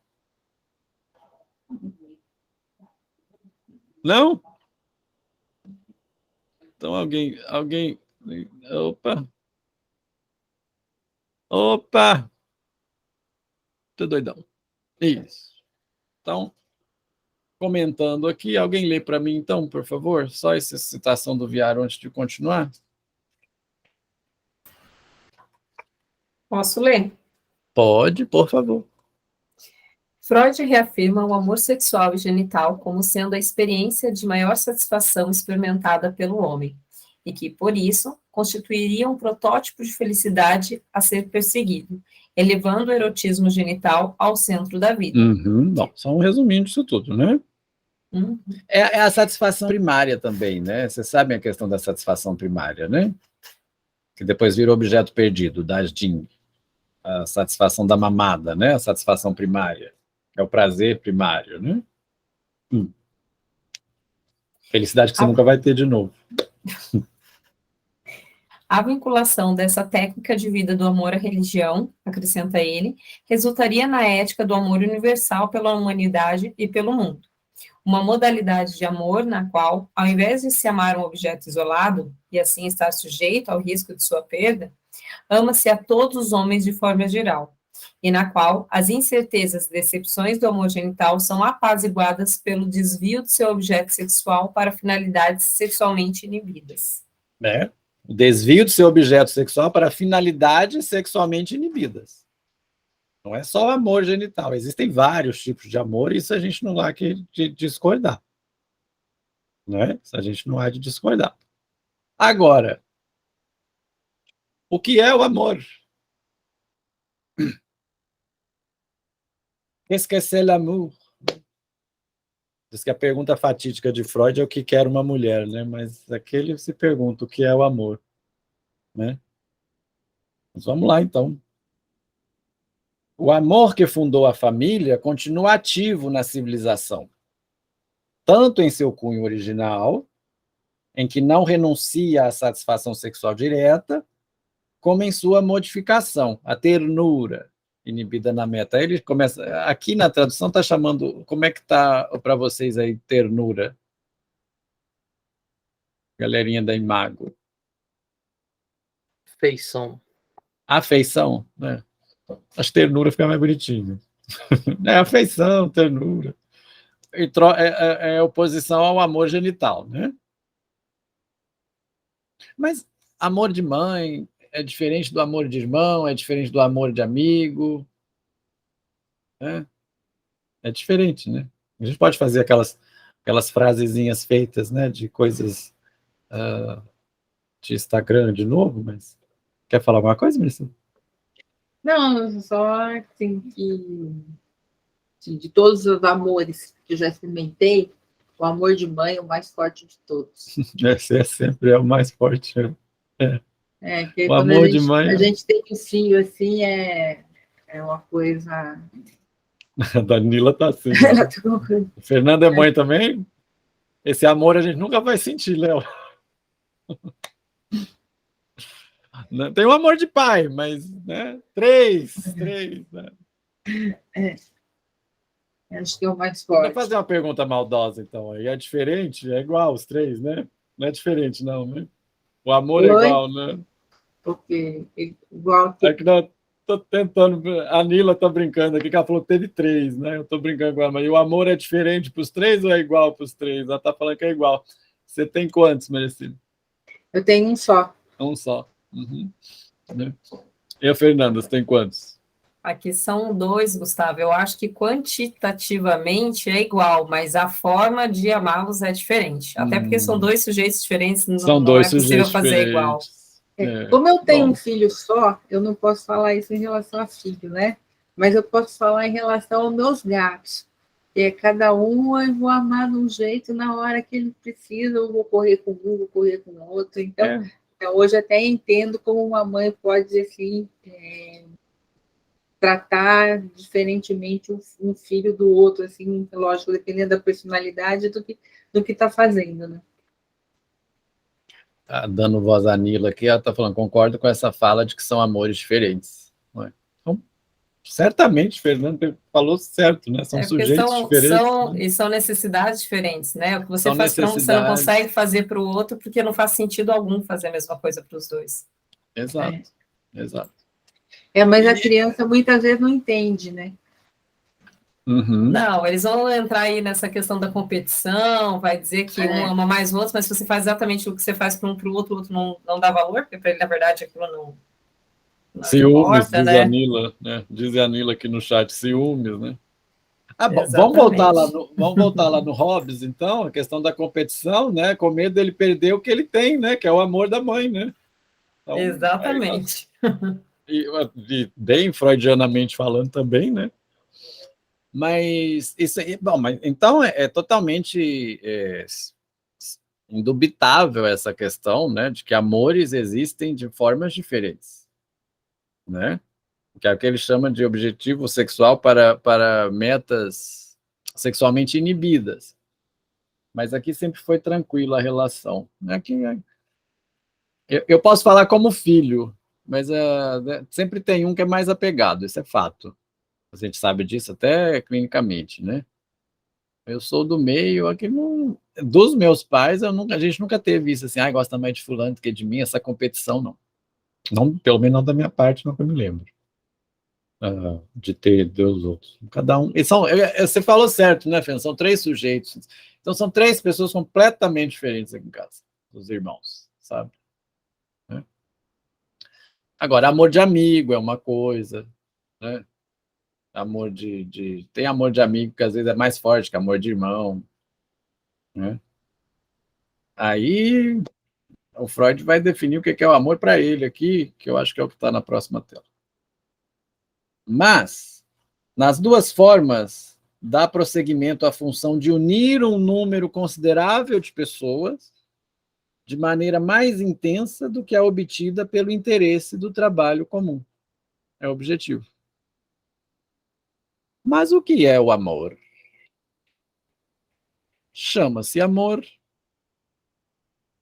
a relação entre homem e mulher que fundam uma família, tendo por base as suas necessidades genitais. Mas também são amor os sentimentos positivos entre pais e filhos, entre os irmãos numa família, embora tenhamos que descrever tal relação como amor inibido em sua meta, como ternura ou afeição, que vocês falaram que está aí, né? Eu acho essa parte do texto um pouco bonita, né? Um pouco profunda e bem boa, vamos colocar assim para debate. O amor inibido na meta foi, na origem, amor plenamente sensual e ainda é no inconsciente humano. Ambos, amor plenamente sensual e amor inibido na meta, vão além da família e estabelecem novas uniões com pessoas antes desconhecidas. O amor genital conduz à formação de novas famílias. Aquele inibido na meta a amizades que culturalmente se tornam importantes pois escapam a várias limitações do amor genital, a exclusividade, por exemplo. Né? Isso é bom, né? Mas até entre amigos, às vezes a gente brinca, né? Ah, tá me traindo, né? Essa Eu questão ia da falar isso posse. agora. Muitas vezes tem amigos que, não sei, é um amor muito próximo aí do genital nesse sentido, né? De querer questão de exclusividade. É.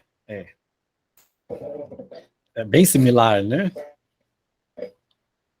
Eles chamam de friend zone também, já viu falar friend zone? Friend Zona da zone, amizade. zona da amizade. É. Aham. Quando geralmente um amigo se apaixona, mas o outro não corresponde, aí você fala que tá na friend zone. É. Essa questão da amizade é delicada, né? Me lembra um filme dos anos 80, Harry e Sally, vocês já viram? Feitos um para o outro. Que a ideia é homem e mulher são... É possível homem ser amigo de mulher sem interesse sexual? É muito legal. É um filme que tem a famosa cena da Meg Ryan fingindo um orgasmo numa cafeteria. Não sei se vocês já viram, né? A cena clássica. Eu lembro Aí dessa cena, ela fingindo, né? ela finge um Ela orgasmo, tá eles estão fingindo. conversando, eles estão conversando, aí, então você está me dizendo que as mulheres fingem orgasmo? Ela fala, você está falando que não pode? Aí ela começa a fingir um orgasmo na Ela mesa finge orgasmo, é do muito restaurante. engraçado. Aí tem uma velhinha que fica olhando, aí no final da cena a velhinha pergunta assim, eu quero o que ela está comendo. O que ela está tomando. Só para a gente distrair também um pouquinho, né? Mas é essa questão do friend zone, Léo. Às vezes, né? Que a atração, a coisa. Às vezes há um certo limite, né? Pode ter um amor reprimido aí, com o amigo, né? Então, é perigoso também, né? Continuemos aqui. No curso da evolução, porém, o vínculo entre amor e civilização deixa de ser inequívoco. Por um lado, o amor se opõe aos interesses da cultura. O amor está sempre se opondo, né? O amor está sempre criando conflito. Eita coisinha complicada, tal do amor, l'amour, né? Por outro, a cultura ameaça o amor com sensíveis restrições. Veja que aqui o Freud está chamando de cultura e não de civilização. Né? Então, provando que tem hora que é intercalável. Né? Friend Zone, gostei dessa. Aquela série Friends, ela ilustra muito isso, né? Lá tem tudo isso, né?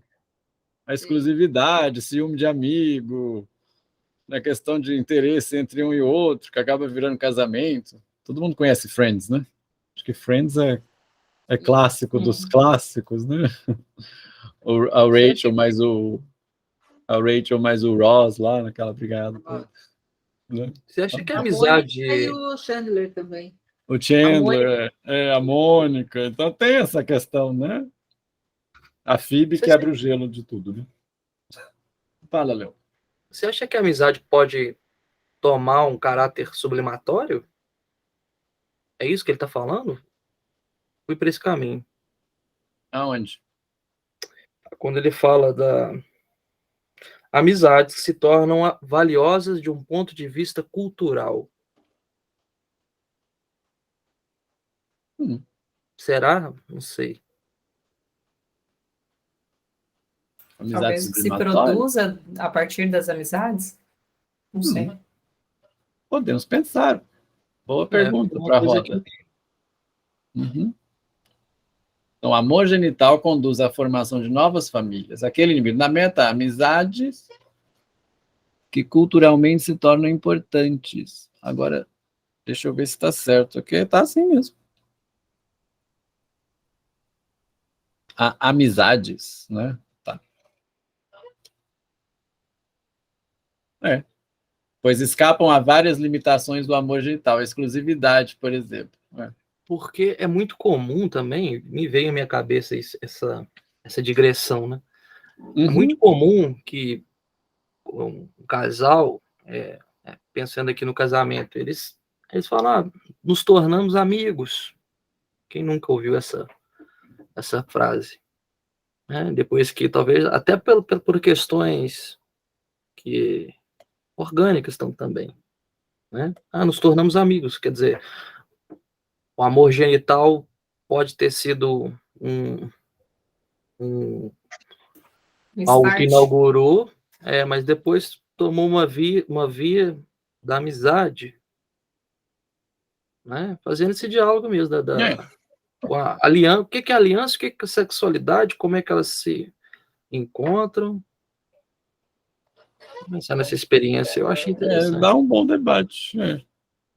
A questão Bom, eu acho que, por exemplo, um casal que se torna amigo, eu acho que é essencial, né? Mas eu entendi que você está falando que somos amigos, mas sem sexo. Acabou a atração.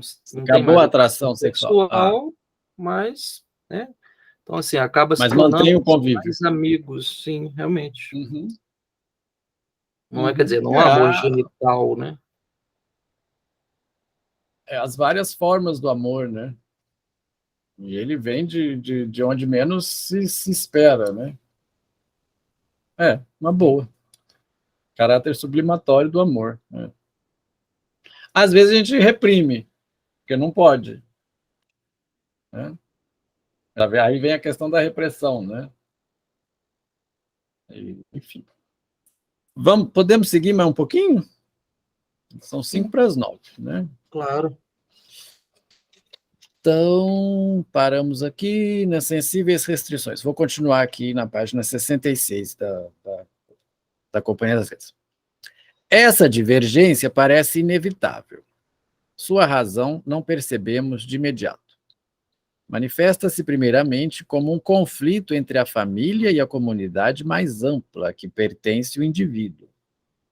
Conflito entre família e amor é o que mais tem, né? Manifesta-se primeiramente como um conflito entre a família e a comunidade mais ampla a que pertence o indivíduo. As famílias têm que ficar unidas. Né? Capuleto e... esqueci o outro. Montecchio, nome, que branco é isso, eu tirei de 0 agora. Montecchio e Capuleto. Né? Já notamos que um dos principais empenhos da civilização consiste em juntar os homens em grandes unidades. Tá. Mas a família não quer ceder o indivíduo. Quanto maior for a coesão dos membros da família, aí que vem a questão, mais frequentemente eles tenderão a se apartar dos outros e mais dificilmente ingressarão no círculo mais amplo da vida. O modo de vida em comum, que é filogeneticamente mais antigo, o único existente na infância, defende-se da superação por aquele posteriormente adquirido, cultural.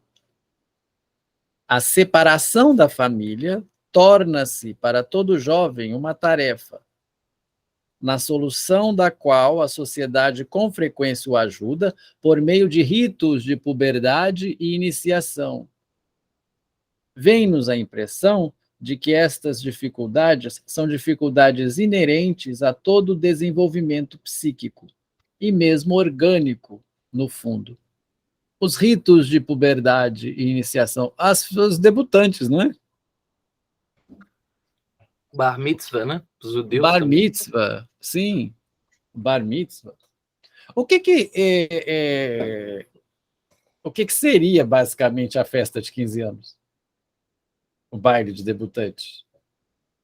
É o baile para você, que nem eu debutei, né? Isso há alguns anos atrás, né?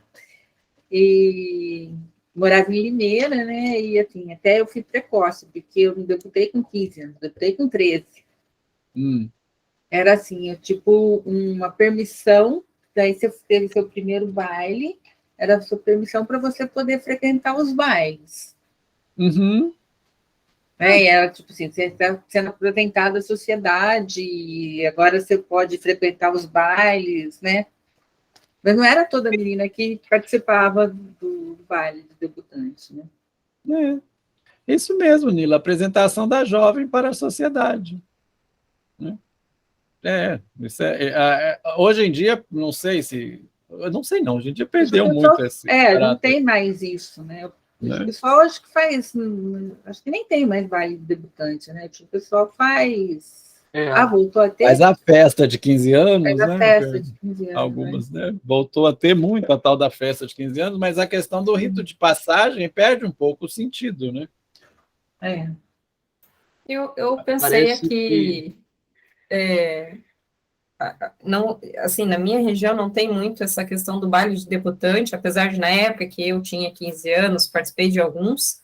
Eu mesma não tive o baile de debutante, mas fiz festa de 15 anos, mas eu tenho uma filha de 15 anos agora, e eu percebo que essa geração, eles não têm tanto em voga essa questão da festa, das permissões para os bailes, até porque muitas vezes acontece antes dos 15, mas eu vejo que há, de qualquer forma, um rito de passagem da infância para uma fase adulta, porque, por exemplo, a minha filha e alguns dos amigos dela falaram assim, não queremos festa, nós queremos viajar, né? Por exemplo, minha filha foi viajar sozinha, com 15 anos, então, querendo ou não deixa de ser um rito de passagem ali, né? Porque você não mandaria uma criança sozinha viajar, digamos, né? Mas aí você está abrindo, dizendo, não, agora você pode, porque você já não é mais criança, né? Penso que mudaram as formas dos ritos de passagem, mas que eles continuam existindo de alguma forma, mesmo que não reconhecidos culturalmente, assim como o baile de debutante era, né? Reconhecido na sociedade como... né? E as festas de 15 anos, mas penso que só mudaram os formatos, não deixou de existir, né? Isso é magnífico, isso é muito interessante, porque é o texto, né? Os ritos persistem, né? O simbólico persiste, se reconfigura, mas persiste. Às vezes eu acompanho nas redes sociais, né, fotos de... Tem muito tempo que eu não sou convidado para um baile também de 15 anos. Também. Mas o que a gente vê é a questão do consumo. Parece que a dimensão do consumo está muito presente nas festas de 15 anos, sabe? Essa questão do marketing, né? Já é construído o marketing pessoal ali, o adolescente já está construindo isso, né? E acho que fica legal, né? Pega bem você fazer a festa, aquela coisa toda, e as festas são, pelo menos as que eu vi nas redes sociais, são todas ornamentadas, é uma coisa, assim, gasta-se bastante dinheiro, realmente. A coisa está ficando cada vez mais tecnológica. Tem todo um ritual, né, que é o pai dança a valsa com a debutante, né, e ele entrega a debutante, chega com ela, tem todo um ritual, né? Isso me lembra... tem a dança do pai, depois é a dança do padrinho da debutante, daí tem a dança do namorado, né, que você convida o menino para dançar com você, e aí tinha uma outra dança. Eu tive 4 danças, uma foi com meu irmão, com meu pai, né, primeiro, meu tio, acabou sendo meu namorado, né, me pediu em namoro nesse dia, e com meu irmão. Nossa, ainda foi pedida em namoro no dia do baile de debutante. Exatamente. Mas o ritual ele modificou, mas ele ainda existe, né? O ritual da puberdade, os ritos da puberdade, como a Fernanda bem colocou, e como colocamos, né, Fernanda, quando você contou que sua filha foi para Londres e ela estava pensando nos colegas aqui, me veio isso à mente, né? São as indecisões da puberdade, eles podem ter se alterado, mas o valor é o que está aí, o que ele está sendo expresso aí, né? É uma questão do abandono. É uma coisa de cultura, né? Lá nos Estados Unidos, por exemplo, se você é maior, maior de 18, se não me engano. Estados Unidos é 16, que é a passagem. De 16 é a passagem, mas eu acho que se você é maior de 18 e ainda mora com os pais, ainda tem uma... é mal visto. Tem uma coisa assim, né? É que lá nos Estados Unidos a festa de debutante é Sweet 16, né? Eu estava fazendo intercâmbio nos Estados Unidos, eu fui com 15 anos, eu fiz 16 anos lá. Então você teve Sweet 16? Sim, eles falaram, Sweet 16, never been kissed. Eu falei, Never been kissed.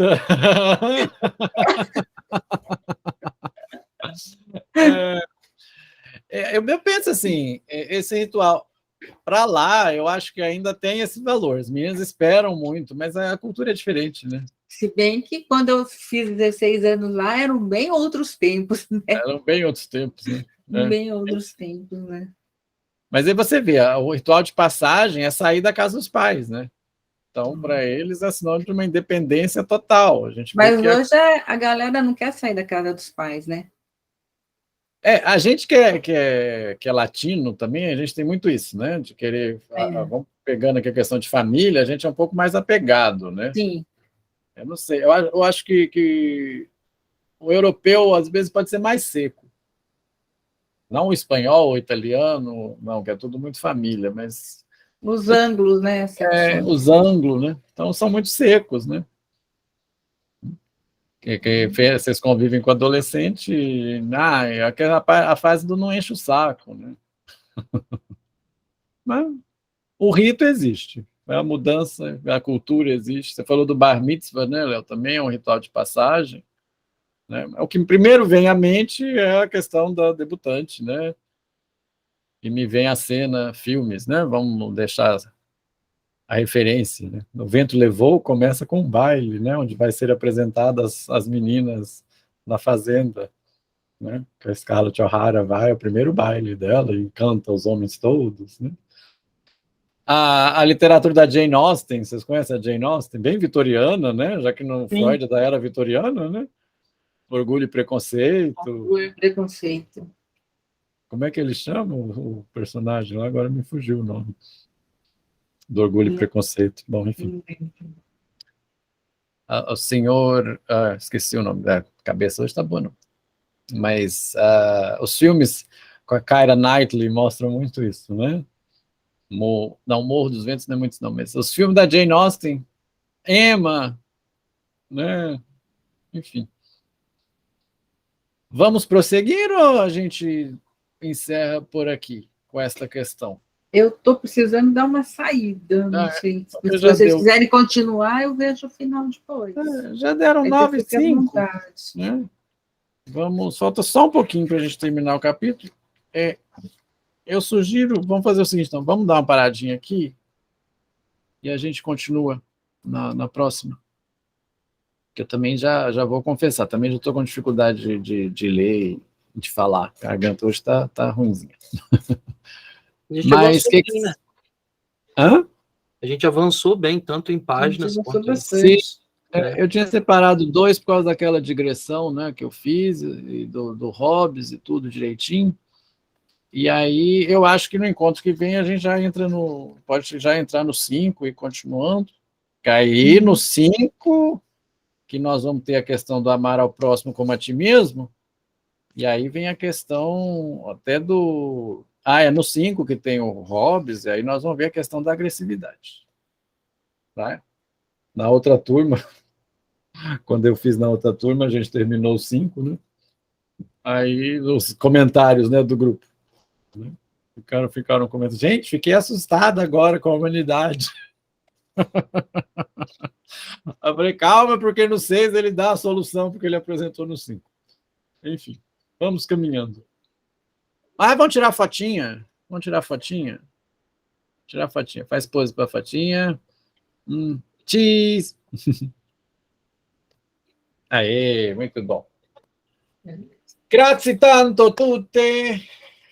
Obrigado. Boa noite. Boa noite. Foram 2 dias excelentes. Até quarta-feira. E vamos nos interagindo lá no grupo. A quem está vendo gravado, um grande abraço a todos.